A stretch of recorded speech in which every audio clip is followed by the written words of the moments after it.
WXME-AM 780, Monticello, Holton, Presque Isle. Good morning, Aroostook County. I'm coming to you live on the Constitutional Radio Network, the conscience of Maine. We're going to jump right into it. Steve Martin is on the line.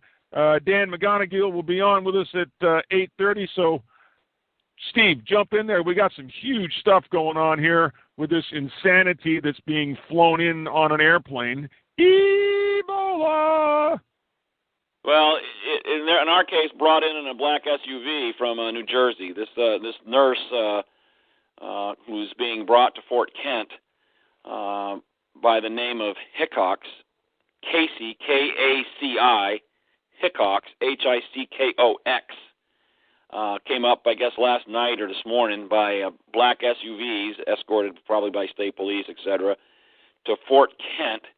She's listed variously in various news articles as being 29 years old, 31 years old, or 33 years old, so you take your pick on that.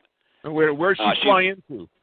I was told she flew into Newark and was quarantined by Governor Christie, who's been all pal-pally with LePage lately, by the way, and was quarantined there for a couple of days and was very upset, hired her, a good friend of hers, apparently this Norman Siegel, an ACLU lawyer who actually was the director of the New York branch of the ACLU for several years, to represent her in a suit against, I don't know who she's suing, probably the airport and Governor Christie and everybody else. But she was in quarantine there in New Jersey for a couple of days, didn't like the fact she was in a tent, I guess, without heat.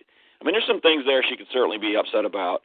But now she's coming home to Fort Kent, and we have this article in the New York Daily News quoting the town manager in Fort Kent, town manager Don Guimont, saying that people just need to calm down and respect the situation she is in. She just wants to come home, and she has every right to come home. Well, let's ask town manager Don Guimont, and we can get him on the phone later today. Fort Kent isn't her home there, Donnie. Okay? She has no connection to Aroostook County that I can find anywhere. Well, when did she make Fort Kent her home? Well, it appears it would have been about a year or so ago, but there's no clear information on that. She is apparently a resident, or at least grew up in Cleveland, Texas, all right, near Dallas. She attended the University of Texas at Austin, or was it Austin or Arlington? One of those, UTA, whatever UTA is. And then she went on to Johns Hopkins, which, of course, is the Rockefeller School for Medicine. That's how all the pharmaceuticals are forced on us. And then she went over to West Africa with Doctors Without Borders, which is, of course, a left-wing, communist-linked organization that does some good work, but still very, very, very left-wing. Well, and one of the things somebody raised a question. I wonder how she would have felt had she been quarantined in West Africa. Yeah, I don't. She doesn't bring it back. Yeah, she's written an article. She's written some stuff about being quarantined here and how unfair it is and how concerned she is about people coming back. I mean, I'm not going to get into that. That's the secondary issue, her concerns about that. What is of concern to us here in Aroostook County is this woman is being forced on us here in northern Maine, even though she has no apparent real connection to northern Maine, and we need to be asking why. Now, here's the other strange thing, Jack. Well, there's several. The boyfriend that she supposedly lives with, a 39-year-old guy named Wilbur, W-I-L-B-U-R, and Ted Wilbur. There's no Wilbur in Aroostook County either. Okay, so he has, obviously, if you pick up the phone book, no Wilburs in Aroostook County. He is apparently, or so we're told, just recently moved to Fort Kent, okay, to attend his senior year as a medical student at UMFK. First of all, I didn't even know you could transfer your senior year. Second of all, who transfers to UMFK for their senior year in medicine? I mean, it's just, and apparently she's going to be quarantined at his house, which means he can't go to classes. So a lot of this just is very, very, very odd, Jack. We need to find out why these people are being forced on northern Maine. Who exactly are they? Why are we being told that Fort Kent is their home when it obviously isn't? Apparently, he also is an assistant instructor or some kind of an instructor at some other facility here in the county. Apparently he's instructing maybe a CNA program or something. Okay, well, who's bringing these people here? I mean, this is just too bizarre. Now, this woman, Casey Hickox, apparently wants to be considered a Fort Kent native, and from everything I'm reading online about her, you can hardly find anything else about her other than, of course, this situation with her quarantine. But she does nothing to dispel the notion that she's from Aroostook County. She doesn't say, "Oh yeah, no, by the way, I'm really from Cleveland, Texas." What northern Maine Fort Kent girl, when she has need of a lawyer, immediately calls a New York high-level attorney from the ACLU? I mean, she's obviously not connected to Fort Kent. You can't Google anything about her having any connections to the county. She didn't play soccer at some high school. She didn't get an award, for her whole history prior to this whole Ebola thing is apparently outside of Maine. So why is this all of a sudden her home, and why does she have to be brought here? I don't know. It's just bizarre. Here's the worst thing about the whole thing, though, Jack. In all the articles you can find online about her, it never discusses the fact that she has close links to the CDC. Okay? I found a site called Yatedo, Yatedo. It's like LinkedIn, but it's for French people. It's a French website, yatedo.fr. I found her profile there. Oh, by the way, her LinkedIn profile has been deleted. You can make what you will of that. But this little profile talks about her. It says, new recruit, Epidemic Intelligence Service Fellow for the Centers for Disease Control and Prevention. It says, this is her writing, I will start my EIS, which is Epidemic Intelligence Service, assignment in July of 2012. I will be based in Southern Nevada Health District of Las Vegas. The EIS is a 2-year fellowship in applied epidemiology with the U.S. Center for Disease Control. Instruction focuses include applied epidemiology, biostatistics, public health surveillance, scientific writing.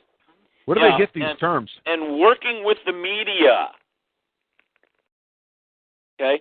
So she served a 2-year fellowship with the CDC with that descriptor and is now at the center of the Ebola discussion today and is being forced on northern Maine. So, I don't know the what word you used at the beginning was the most appropriate. It's pretty bizarre. It is bizarre beyond belief. Now, here to play devil's advocate for a minute. Maybe, just maybe, her boyfriend did get some position here in northern Maine, and there's nothing suspicious about it, and she wants to come home and live with him and serve out her quarantine in his house so he can be on the street. Because, again, he cannot have any contact with her if he's going to attend classes at UMFK. And presumably he wouldn't be able to do that teaching assignment either.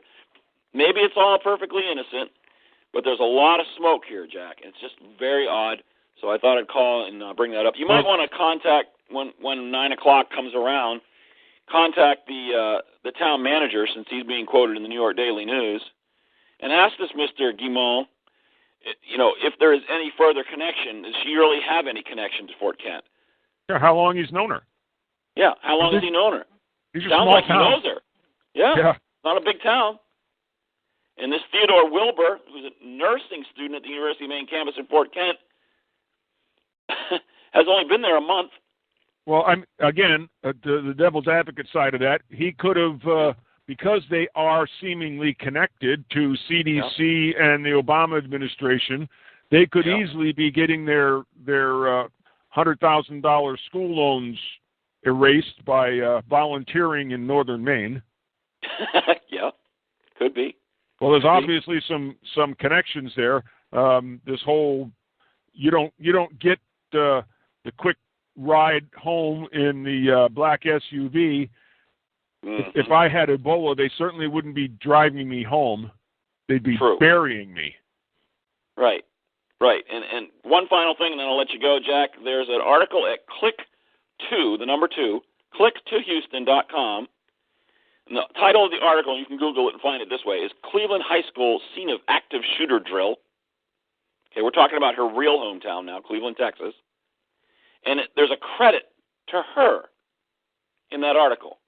I don't understand what the credit is about, but if you go to the link and check it out, it says credit to Casey Hickox.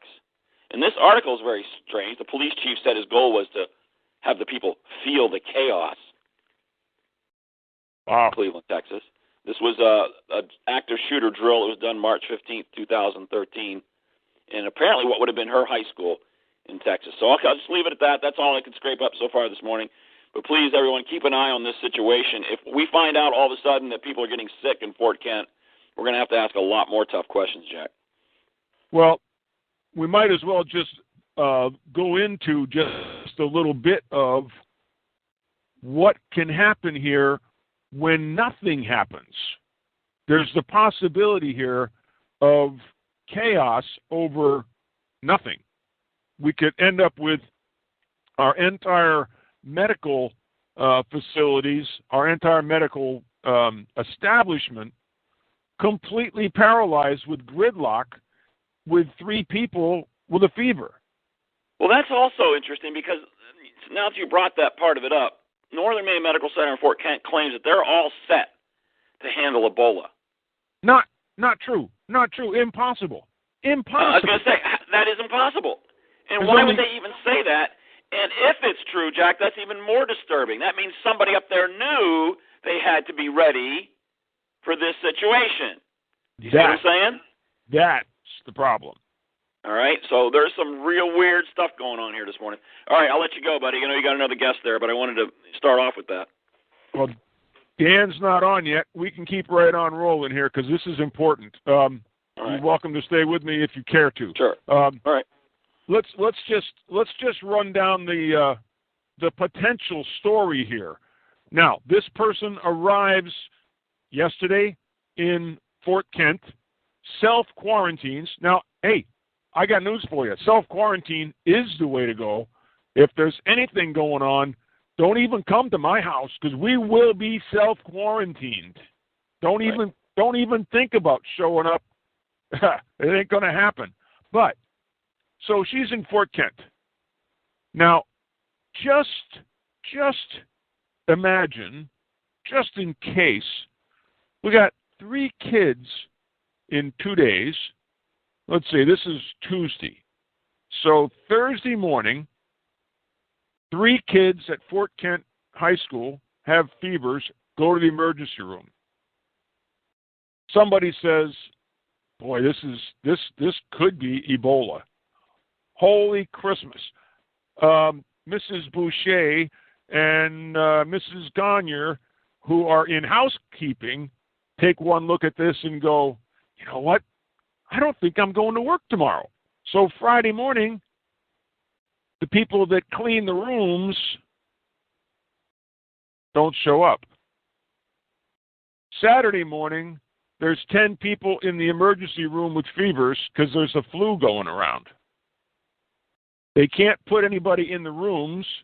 Nobody showed up to change the beds, clean the floors, especially if they're going on the Ebola protocol.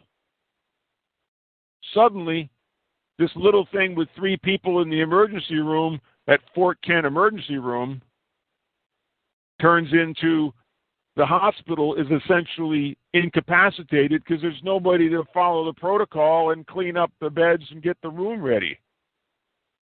Next thing you know, they're sending them to Caribou. How long does it take before the people in Caribou go, whoop, wait a minute. How long is before the emergency room doc says, you know what? I think I'm going to have a sick day today.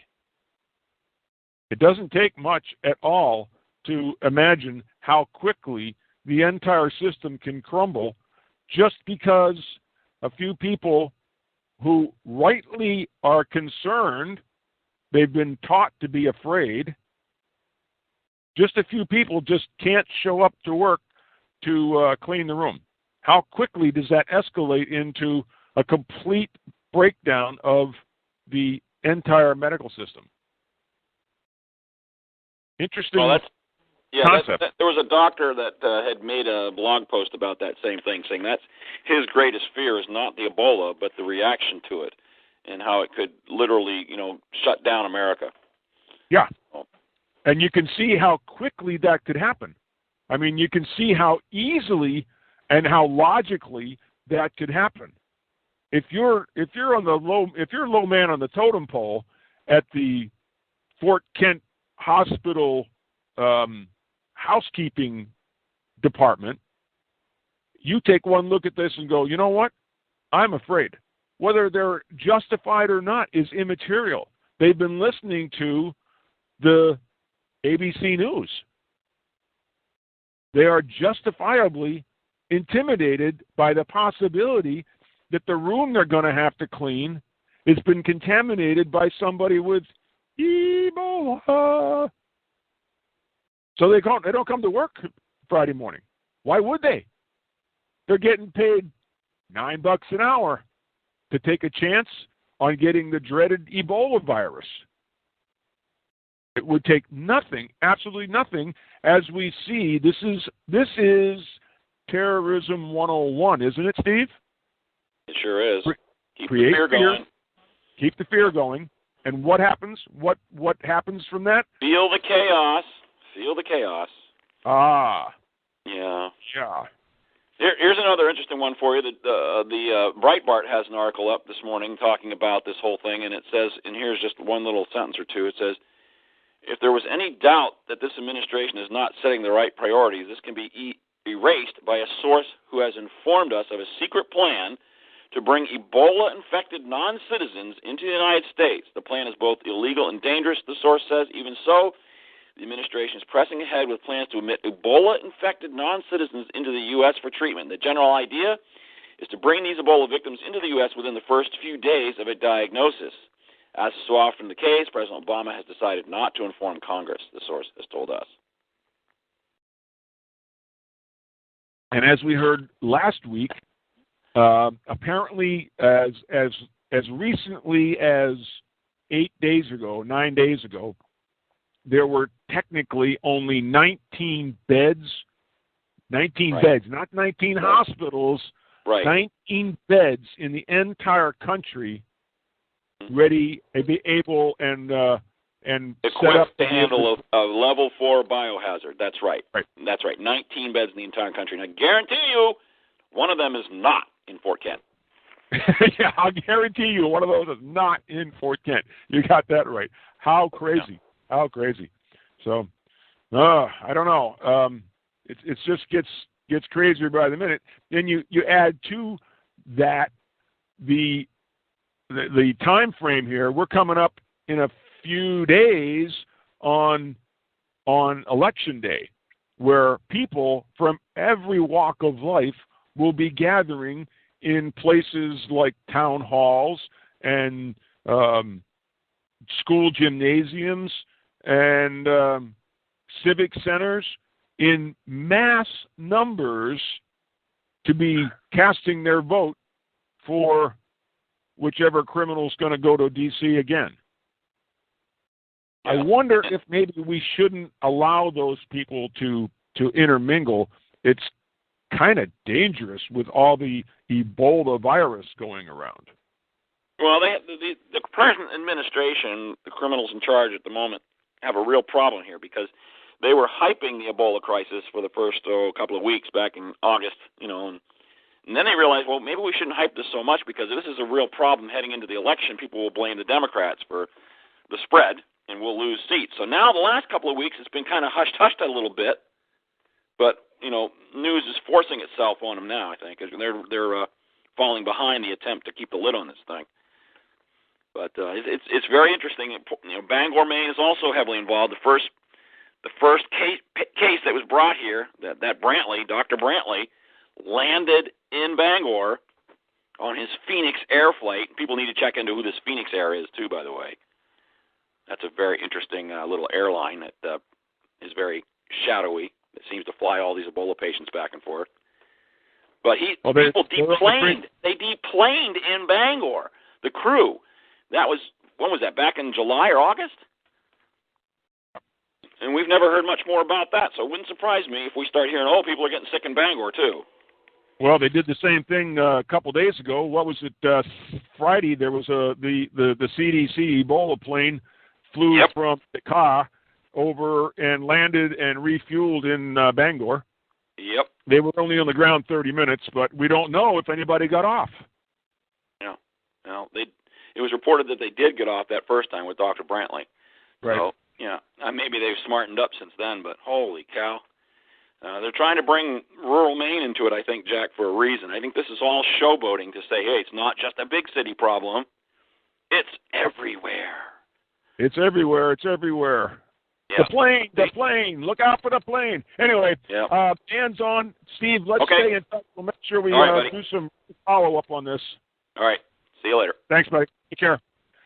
Oh, what a day. What a day. Good morning, Dan. Good morning, Jack. The world has gone completely nuts.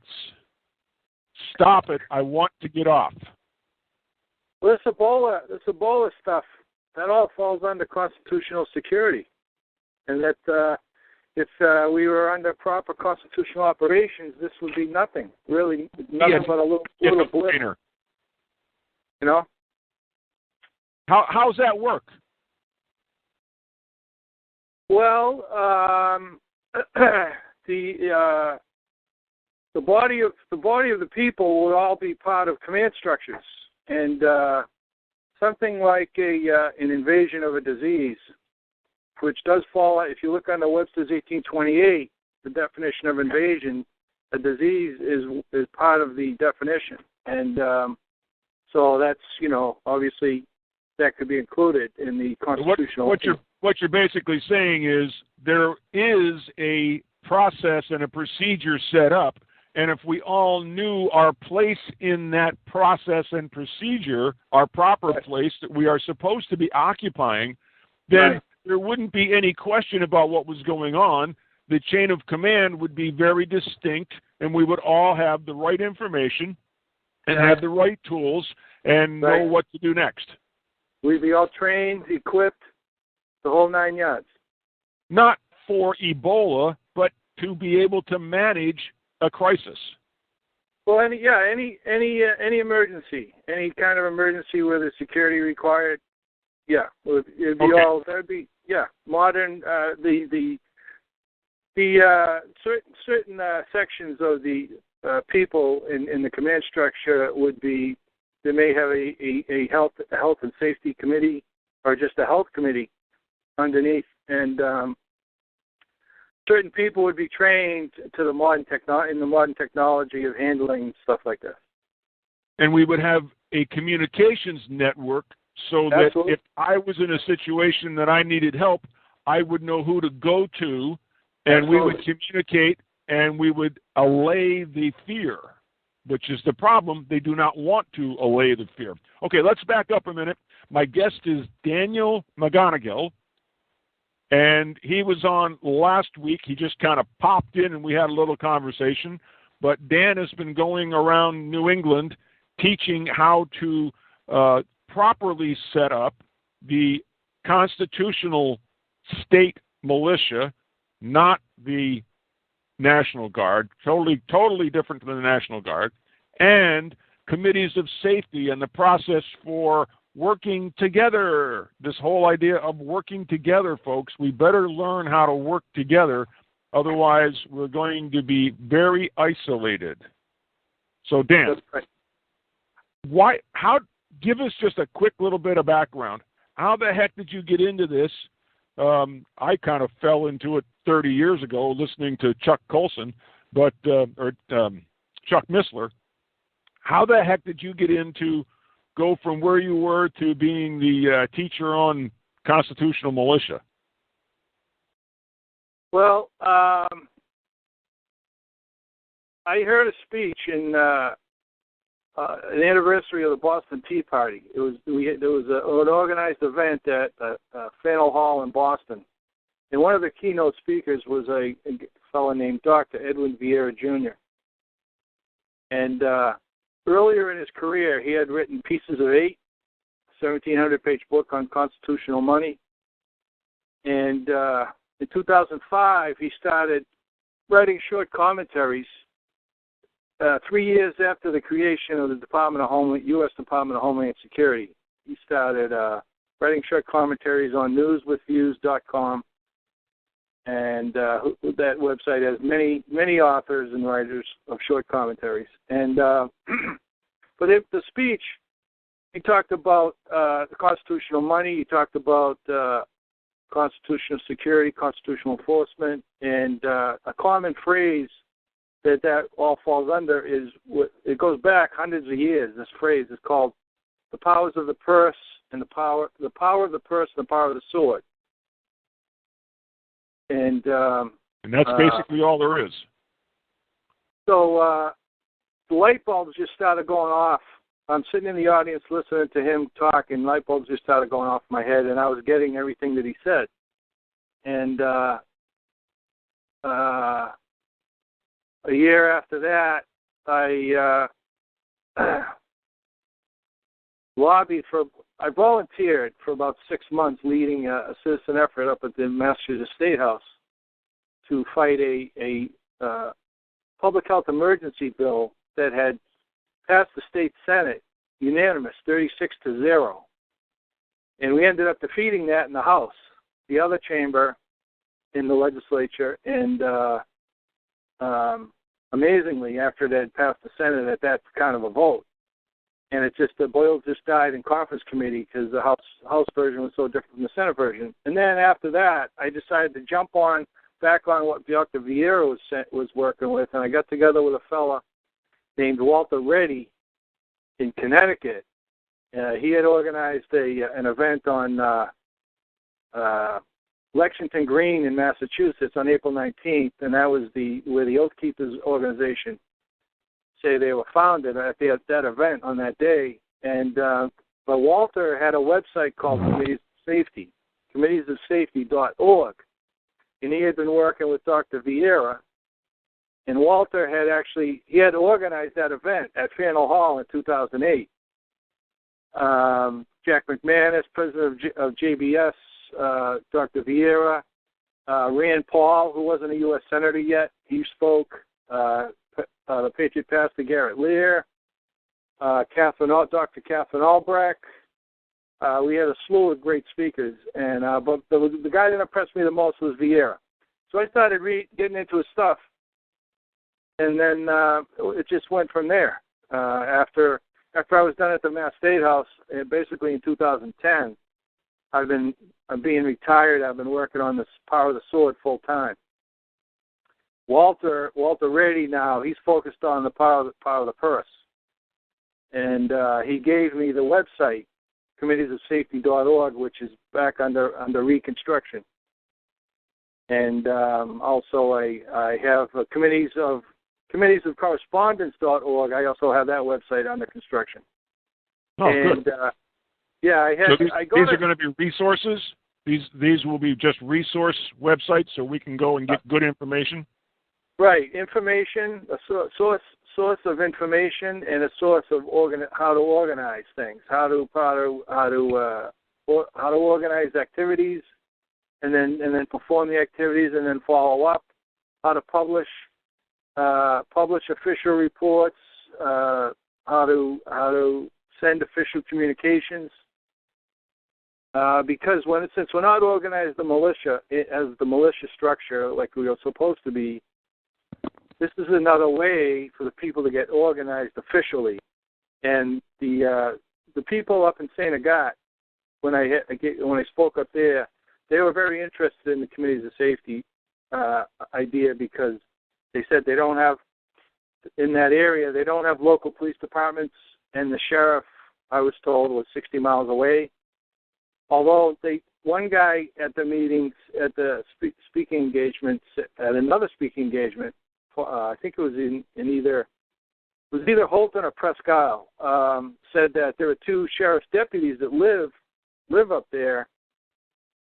But I said, my response was, well, that's only 2 guys. What if you have a full-blown emergency and you need the whole community organized?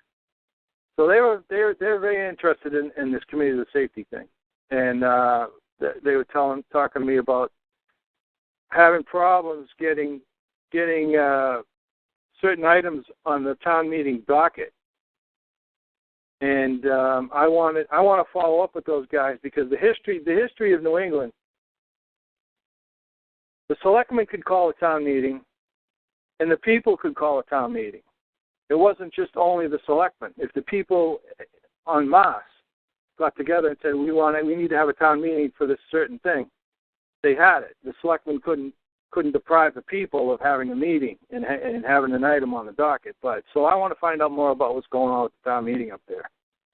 Well, that's the core here in Maine. It's the way to do it is through our town meetings. We have a great process to be able to do that. Massachusetts used to have this. Does Massachusetts still do that same do it the same way? They have town meetings. The towns do. The cities have their city council meetings. In the cities. Yeah. And some of the towns elect people in town. They call them town meeting members. And on certain things, only the town meeting members are allowed to vote on items. Yeah. And then there's smaller towns where everybody gets to vote. So those are the town meeting is still alive and well down here. So good. It doesn't. I lived on the Cape for many years, and I wish I had been more active at the time. Right. It's just too hard. Okay, get into a little bit of the committees of safety. That seems to be one of the ways that committee of safety, committee of communication, whichever, we need to be able to. We need to know each other. We need to be loosely connected. I'm not a joiner. I don't want anything really too well organized, because the organizational structure will also get us killed. How do you mean? Well, if we have an official structure that says this guy's the local senior person in charge of this committee of safety, and his three assistants are Fred, Jim, and Jill, and then their people are Donnie, Fred, Susan, and listing names and addresses and all that kind of stuff.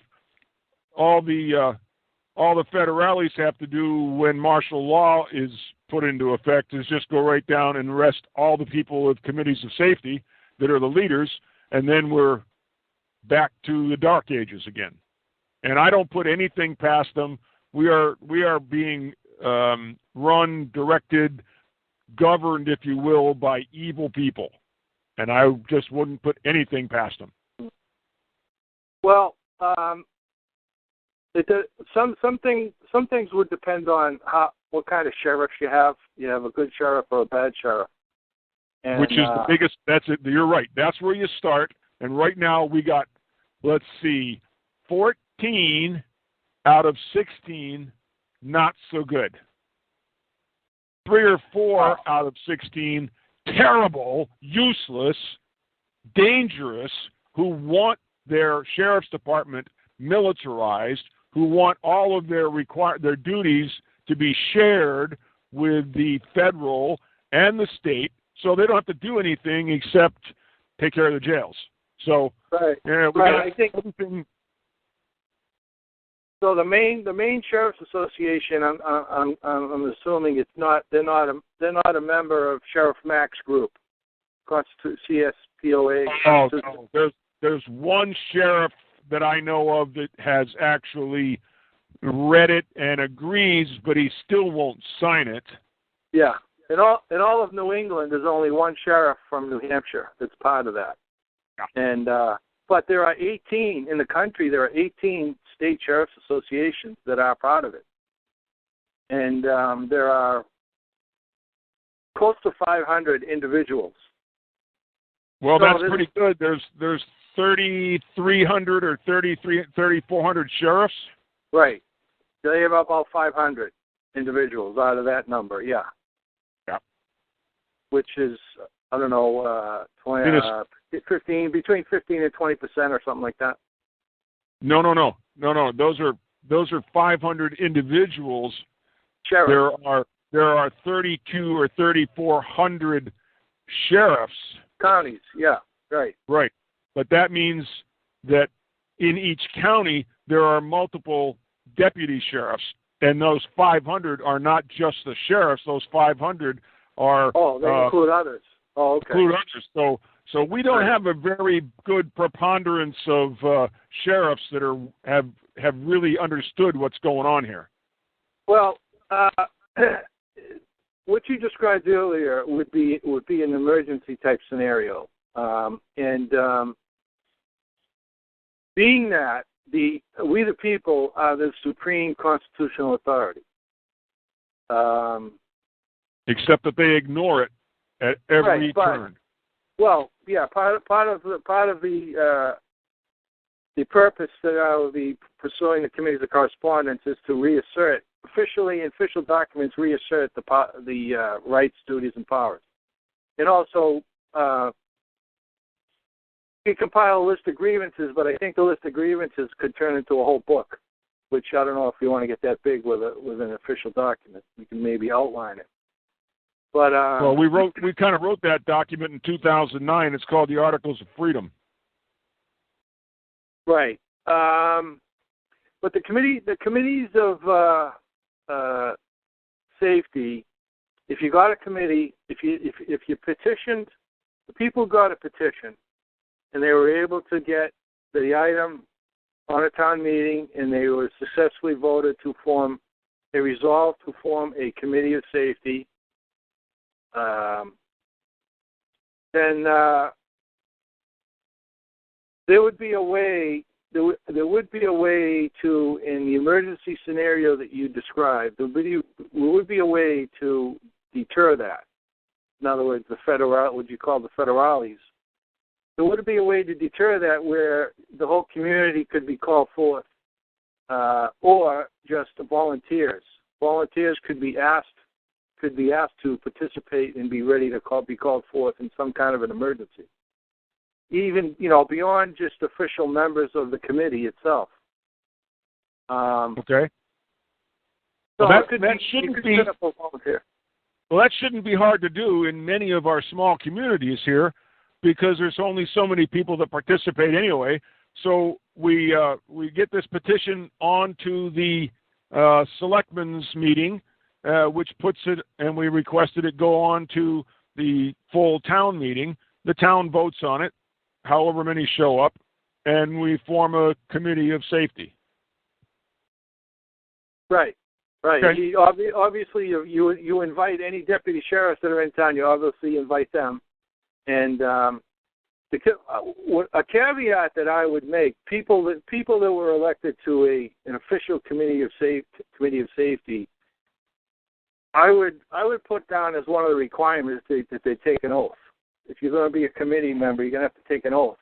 If you're a veteran, you've already taken an oath, but you can take it again.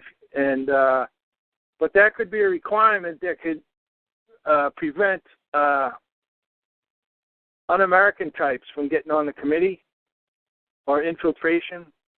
And if somebody, because of the oath, if somebody during their tenure or tenure as a member of the committee, if they did anything that violated their oath, like promoting something unconstitutional, an unconstitutional action, they could be removed. You could write it into the bylaws or instructions or whatever, that they could be removed from the committee.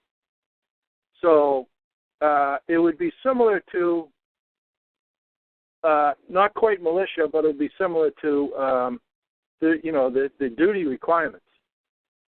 Take an oath. Yeah, certain rules you have to abide by. The Constitution, Maine and U.S. are being taken an oath to, and if you can maintain adherence to the oath, then that would be going a long way.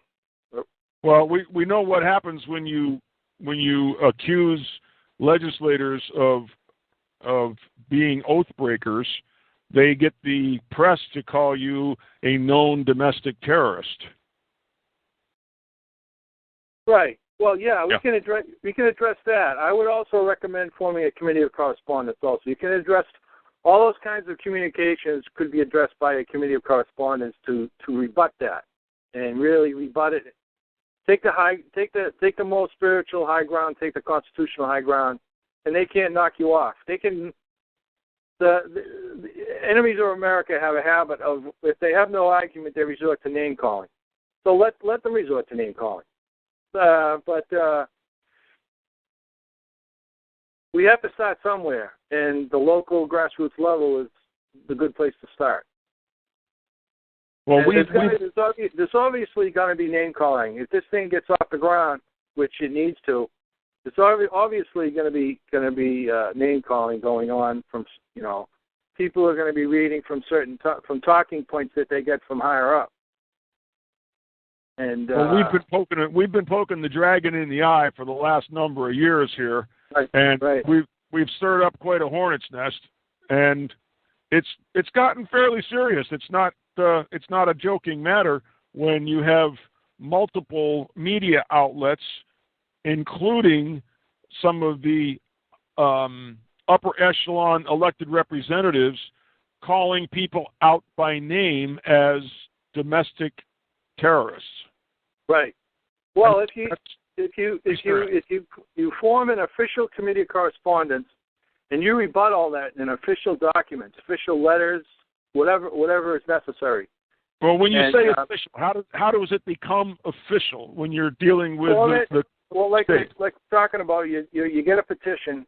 If the selectmen are 3-2 to not put something on the docket, and you're not able to get it removed, you're not able to get a good selectman in there, so you have a 3-2 advantage, and you can get things on the docket. You go to the petition process, the referenda. The referenda. I came across a document. It goes back to the 1600s, the way they were doing the town meetings, and they were doing referenda. The people were doing referenda back then, and but you would form an official committee of correspondence, just like the same process you'd attempt to form a committee of safety. Same way, make an official committee.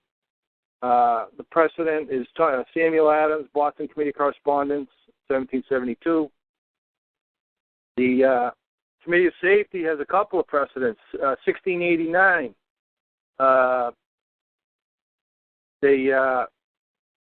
They took over after King James was deposed in England and William and Mary were put in. They threw out in Boston, which was at that time there was one guy who was a crown appointed. He was head of what was called the Dominion of New England. And in Boston, where the power structure was, they arrested him and threw all his henchmen in jail on Castle Island. And a couple days later, they formed what they called a Council of Safety, and it was a temporary government structure until 1691. A couple of years later, when William and Mary gave New Hampshire, Massachusetts, Connecticut, Rhode Island, they gave them all new charters. And then I mentioned in my presentations before, in 1774, the people themselves, unarmed, marched in formation to every county courthouse in Massachusetts and took them over in the summer and fall of 1774. The only British control was in downtown Boston, where the British Army occupied, and then the Navy occupied the harbor with the Boston Port Act. It was closed to trade. But the Mass Provincial Congress, which at that time included Maine, was formed, in the fall of 1774, 2 weeks after formation, they formed a committee of safety. And with the committee of safety, duties were to control the county and local militia when they needed to be called forth. So you got two historical precedents on the committee of safety. The committees of safety and committees of correspondence were formed throughout the 13 colonies at all levels: local level, county level, provincial level, colonial level, provincial level. It was throughout, top to bottom, across the land, up and down the East Coast. So you got precedents all over the place, and you got the precedent of the people themselves being able to call a town meeting if the selectmen won't do it. So this is information that we want to share with the people up there. Well, I want to help you guys out up there, because I can't do much. Massachusetts is very tough right now to do anything. Well, every place is tough, and it's not just because of the local control. It's not the selectmen in the town. I look at some of the towns, small towns that I'm familiar with, and I know some of the selectmen in different towns. It's not necessarily that they're bad people, but you just can't get people to get involved. That's the real problem. We the people are in charge, but we the people are asleep. We the people can't miss the next rerun of The Voice. Come on, right. That's the problem. It's not going to happen top down if the people, as you say, when they marched and took over all the county courthouses in Massachusetts, they marched. They did it. The people got off their butts because they didn't have a television to sit in front of and be mesmerized by and brainwashed. And they got out and did something. Here, how do we get people to do that? I mean, our country has been taken over. Our state has been taken over. You talk about taking an oath to protect and defend. I took an oath a couple of times, and there's no expiration date on that oath, my friend. Right. Well, I'm gonna in the committees of safety and committees of correspondence websites, I'm gonna have a ton of information, and a lot of it's already there, even though it's not available as of yet. But a lot of it's already been put together and ready to go. The committees of safety.org website already was up and running years ago, and so basically I'll be redoing refurbishing that a little bit. Well, refurbishing it, reissuing it, so to speak. Well, we have a set up wethepeopleofmaine.org website that maybe we can link together and get some of the information back and forth on those two, because we organized this We the People of Maine nonprofit so that we could have a structure available for people to work from. And our purpose is not necessarily only for the committees of safety type process, but to get people involved to be able to examine bills that are coming up in the legislature in Maine. So we got to get people engaged. Get people engaged. All of our good effort is total waste. Right. Well, there won't be a lack of information. So it's a matter of people just reading and encouraging people to read. A lot of people know there's something wrong, know something needs to be done, but they don't know what to do. I keep saying exactly the same thing, but then you tell them what to do, and they don't want to do that, because that actually requires effort. That actually requires that they may experience a little bit of discomfort when they have to say something to someone that they don't want to say.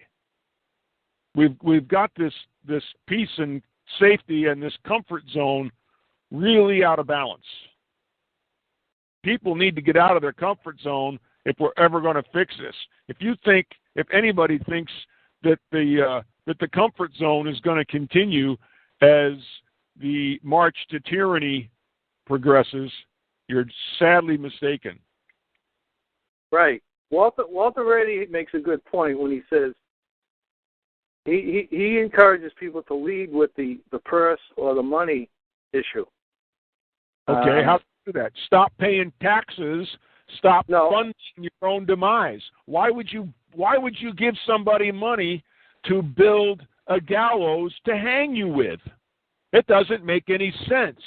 Why would you give them money to build a road when they take it and spend $1.5 million per Tomahawk to bomb the country someplace over in the Middle East, but we leave our border wide open? Wait a minute.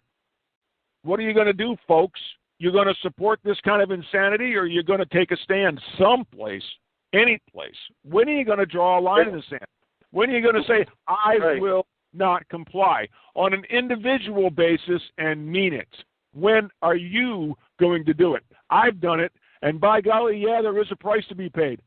And the price really sucks, let me tell you. Right. Well, it's like when a candidate runs for office, he has to have a good ground game, a good grassroots organization. Well, it's the same thing with anything. With what we're talking about is politics, and it may come to people not wanting to get involved until they really, really get hurt real bad, like a major stock market crash worse than 29. It may, some people won't wake up. It's guaranteed that some people won't wake up till a major event like that. Most of these people are not going to wake up until there's blue helmets walking up their sidewalk. Right, but in the meantime, we can try to build we have to start somewhere. To me, the 4 speaking engagements, I was encouraged at the 4 speaking engagements that I went to up there. Great. And I had some good feedback, and if everyone that was at that meeting had 3 or 4 or 5 friends or family members, and then you just multiply up that way. Start somewhere, it's just. That's right. That's right. You got to build someplace, but we got to build fast, people. We got to be spreading the word. And this is not a joke. This is not because we got nothing better to do. I got lots of better things to do than sit here in the drone zone and hope the blooming incoming doesn't make it. I got better things to do. Dan's got better things to do. Hal Shurtleff could certainly find better things to do. He could spend more time at Camp Constitution. Steve doesn't need to be doing. He's a football coach. He'd love to be just doing football 24/7. Right. We got plenty of better things to do. But if we don't get involved and start working together, it's not going to matter. You're going to be doing everything you can just to survive. Just basic survival will be all you'll be able to do. So let's get together. Let's stop this nightmare before it turns into absolute total chaos, tyranny, social breakdown. We need to work together. We were trying to do that. We thought we had Governor LePage working with us. He just doesn't quite get it on a couple levels. Give him kudos. I'm not knocking him necessarily, but we got to get some people involved that have a clue how bad this could get, how quickly, and we got to put a stop to it. If you're going to do something, you need to contact Dan or myself or Phil or Steve or Gary or Wayne. We have an organization. We have organizations in place. There's people all over the state that are willing to bear the load, that are willing to step out and do the leadership thing and work their tails off to do it. But it's just stupid to do this if the people that it's supposed to be, we the people, aren't we the people. It's we the 17 individuals that are working their butts off, and the rest of the we the people are watching The Voice. It's not going to work. Right. Well, this is America, and let's reassert what America is, really, in truth, and according to its founding. And need to return to that. And so we're gonna state our case. We're gonna put it in public documents, and we're gonna take the moral, spiritual, and constitutional high ground. Every person and every American is supposed to have rights, duties, and powers. Well, we're gonna state the claim. We're gonna state it, and we're gonna stand on it. And if you stand on that, they can't knock you off. Okay, people. How do we get? You're on New England Granite. Yeah. Go ahead. Give out some contact information. They already have my contact information, and if you're going to get involved here, folks, if you think maybe we ought to be a little more active as we the people, give Dan a call or contact him via his email. He's going to give it to you right now. Let's get started, for goodness sakes. We've only been at it for 5 years. Go ahead, Dan. On Facebook, for those on Facebook, it's Daniel Vincent McGonigal III. And it's McGonigle.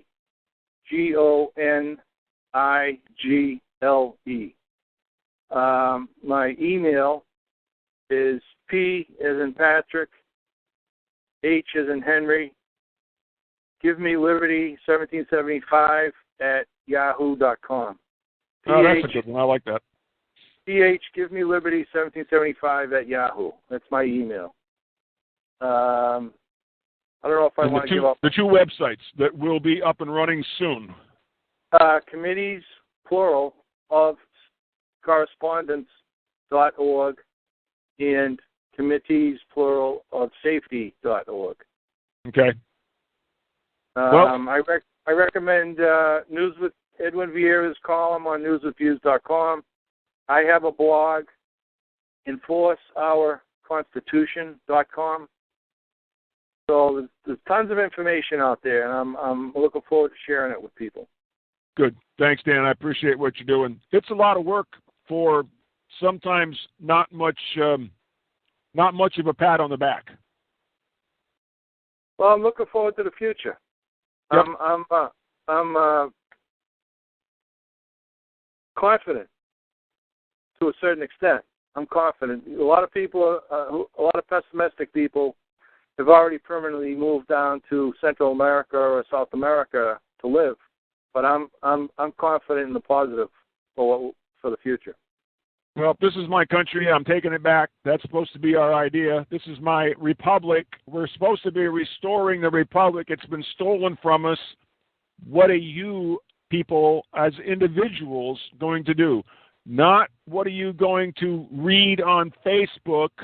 What are you going to do? When are you going to actually physically get involved? When are you going to actually financially get involved? It takes money to do this.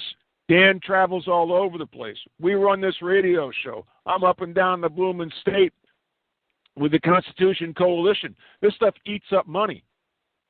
If you can't get involved physically, you got to at least get involved financially. This takes money. Right. There are people in that position, too. I know people personally. Yeah. They don't have time, but they contribute financially because they believe in the cause. Now, you've got a book. Are you selling that book? Yes. I'll put an ad. Do it quick. We only got a minute. Okay. How do they get your book? Go to campconstitution.net, and there's a bookstore link there, and my book is available right there. It's Execute the Laws to Restore the Republic. Okay. campconstitution.org, execute the law. campconstitution.net, bookstore. Oh, .net. Sorry about that. Okay. Right. Thanks for what you do, bud. Hang in there. We will talk more, I'm sure. We got to get the people engaged. I'm tired of doing this alone. It gets lonely out here in the drone zone. Be careful out there, folks.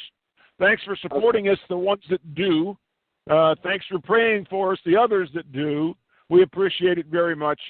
Don't forget, coming up the 1st of November is the pledge that you guys have said that you would help to support the radio station so we can pay that electric bill on the transmitter.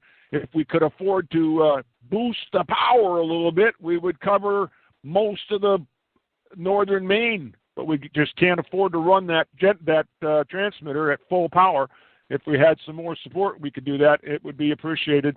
And don't forget, support the folks that do support us. Countywide Vacuum, John Caven, sells a perfect vacuum, services the rest, John Caven. Takes a bag of bags off his bag of walls or wall of bags or whatever that thing is. He'll send vacuum cleaner bags any place in the country, not just in Aroostook County. Give him a call, 207-492-1492, 207-492-1492. If you're in Caribou, driving around, right there on Sweden Street, well, that's variety, 24/7, 365. You never have to worry about being around the town, around in northern Maine without being able to get gas. 207, 24/7, 365. Well, that's variety. Sweden Street in Caribou, right across from Caribou Performing Arts Center. And Natural Living Center, great big health food store in Bangor. I get to hang out there and help folks make, hopefully, wiser decisions, wiser choices on supplements for their health and well-being. Right now, big deal. Fall coming up, flu season coming up, Ebola. Get your vitamin D. Don't be without your vitamin D, your iodine, your selenium. Don't forget to get some vitamin D, folks. It's important. Give them a call, 207-990-2646, 207-990-2646, Natural Living Center, Bangor, Maine. That's it for today, folks. Have a great day. See you on the radio. WXME-AM 780, Monticello, Holton, Prescott.